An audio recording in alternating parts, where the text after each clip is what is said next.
The Kelpie, written by Joey Turner.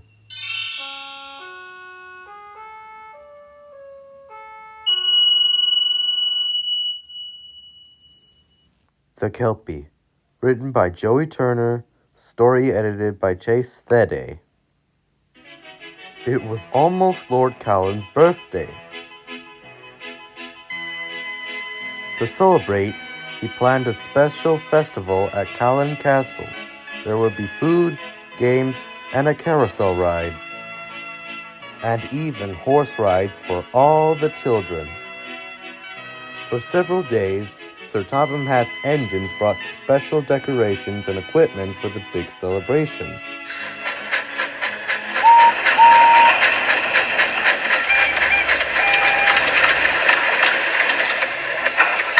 Donald and Douglas were especially excited. The Scottish twins loved doing specials for the castle. It reminded them so much of their old home.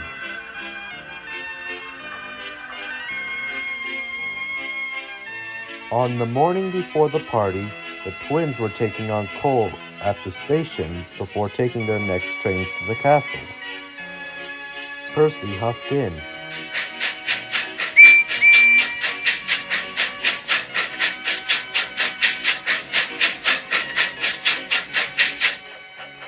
He looked very nervous and worn out. Donald inspected Percy's tracks. Horses for the party? Why do you look so glum, laddie? This is a grand train you be hauling. I know it is, but I'm running late. Bulgy and Elizabeth got into an argument at the crossing again and held me up. Lord Callan was going to be cross if I don't bring the horses, and now I'm running late with my passenger train. You need to fasten yourself, Percy. It cannot be helped. Aye, tell you what, I'll take the wee horses for you so you won't be late. Thank you, Donald. That'd be a huge mercy. But you don't want to be late. Try taking the causeway to the castle. It's much faster. I wouldn't do that if I were you. The causeway can get rickety, and the wee horses wouldn't like that. Then, a cheeky smile crept across Donald's smokebox. Worse yet, I could run into a Kelpie. Oh, not this again. Kelpie? What's a Kelpie? A Kelpie. 'Tis a nasty beastie who hides by the loch and swamps of old Scotland. They take forms of ghastly horses and trick anyone who comes too close to follow it. Percy already knew he wouldn't like the answer. Where does it take them? To their doom at the bottom of the old loch. The yard fell eerily silent. Percy quivered in fright. Even the horses shivered a little. Douglas, on the other hand, was most annoyed. Pa, hold your wish. Dinna start with that nonsense again, Donny. 'Tis just a superstition you be spreading. Fair.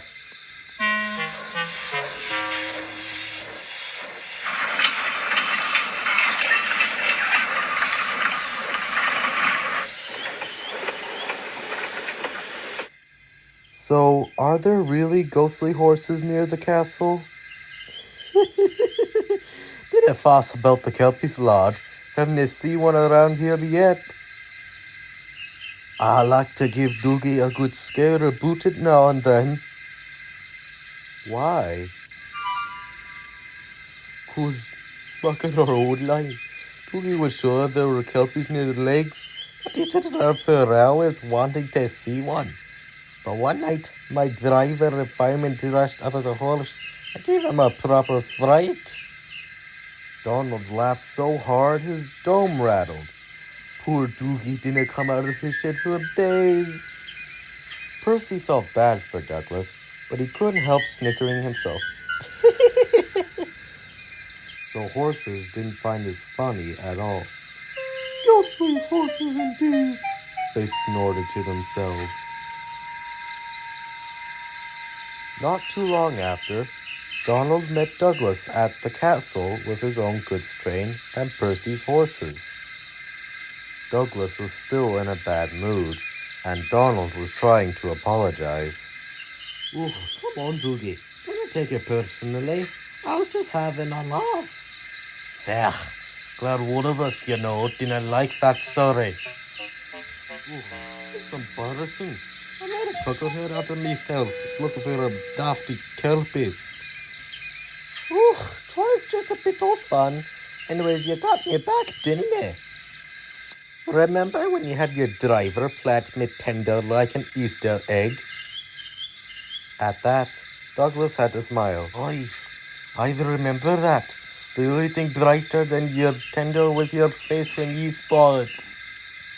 Both twins laughed and laughed. Douglas couldn't stay cross at his brother forever, and the two cheerfully went back to work, making preparations for the festival.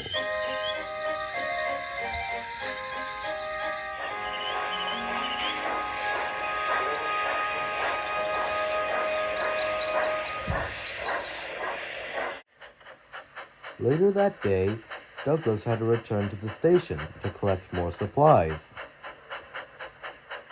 As he was making his way around the lock,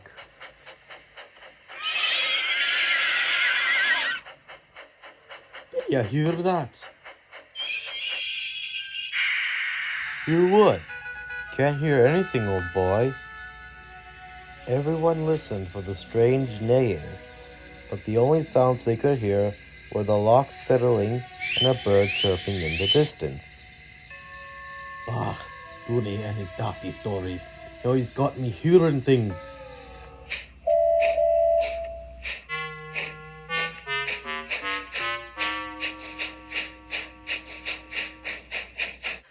But later, as he was returning to the castle,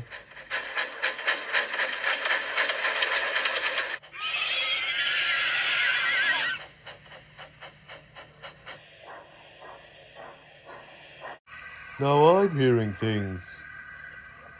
We better go slowly. If there's something out there, we don't want it getting hurt.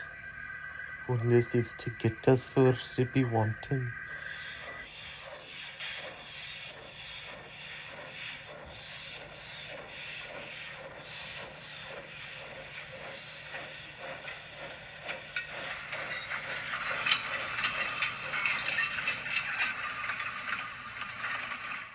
As Douglas returned to the castle, his crew went to talk to Lord Callan about what they heard. They found him talking to a farmhand. They both looked very worried. But Douglas didn't hear what they said. He was too busy renationalizing what he heard at the lock. There's no such things as Kelpies. There's no such things as Kelpies. There's no such things as Kelpies. There's no such things as Kelpies. There's no such things as Kelpies. There's no such things as Kelpies. But the more he said it, the less he believed it. Donald, his twin, was worried. Lord's sakes, Dougie, what's wrong? Douglas wanted to tell his brother, but he didn't dare unless he risked being teased again. Nothing. Just a wee bit knackered, getting all the celebration work done. Donald knew his brother better than that, but he figured Douglas didn't feel like sharing it right now, so he left it alone. Just then, Douglas's crew returned with Lord Callan and the farmhand. They looked very distressed. Where's my Chesterfield? Chester who? Chesterfield, my prized horse. He was supposed to be here with the others, but he's gone. The big lumbox must have wandered off again. I think we heard him near the lock earlier.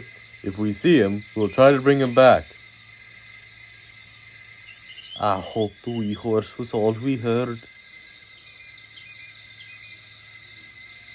Please do. Chesterfield's a big fella, but he's a dandelion. As the sun started to set, Douglas was back at the station, taking on water, waiting to return to the castle with his last train of the day. He felt a little better after a long drink, but he still felt uneased, both for the missing horse and the idea that something else was roaming the loch. Before long, he set off.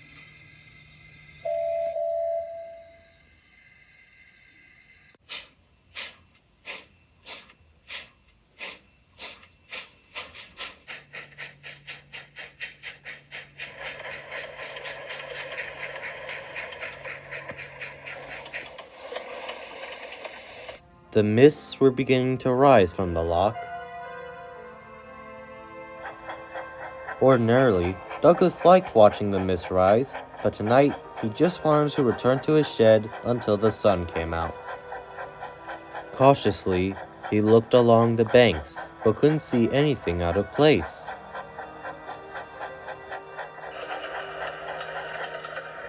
Instead, Douglas noticed something else. His truck seemed to be getting heavier. He pulled and tugged, but it did no good. He struggled a few feet before finally grinding to a halt.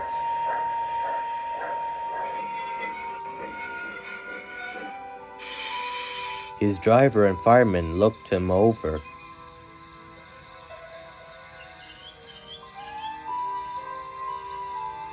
When they finished, they had bad news.